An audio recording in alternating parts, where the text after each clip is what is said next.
ఏపీలో పల్నాడు జిల్లా రావణ కష్టంగా మారడానికి ఆ ముగ్గురే అన్న ప్రచారం జరుగుతుంది.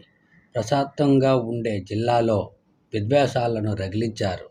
ప్రజలను భయభ్రాంతులకు గురిచేసి జిల్లాను శ్మశానంగా మార్చాలని చూశారు. వ్యవస్థలను తమ గుప్పిట్లో పెట్టుకున్నారు.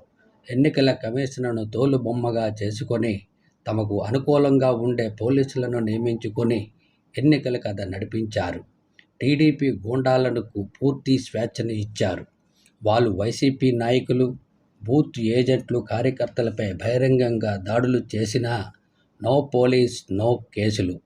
అదే వైసీపీ నేతలు చేస్తే పోలీసుల్లోని ఆగ్రహం కట్టలు తెంచుకోవడమే కాకుండా వాళ్ళను వేధించి వెంటాడి మరీ కేసులు పెట్టడంలో వాళ్ళే సాటి. వ్యవస్థలను గుప్పెట్లో పెట్టుకున్న ఆ ముగ్గురు ఏపీ రాజకీయాలను పూర్తిగా కలుషితం చేశారు. పైగా తామేదో పరిరక్షణ కొరకు ఏదో కష్టపడిపోతున్నట్లు ఇస్తున్న బిల్డప్లు, వికృతి చేష్టలను ప్రజలు జాగ్రత్తగా గమనించారు కాబట్టే ఓటుతో ఆ ముగ్గురికి బుద్ధి చెప్పాలని ఏకైక లక్ష్యంతో ఓటర్లు పోలింగ్ కేంద్రాల వద్ద తెల్లవారుజాము నుంచి మహిళా ఓటర్లు పోటెత్తినట్లు అర్థం చేసుకోవాలి.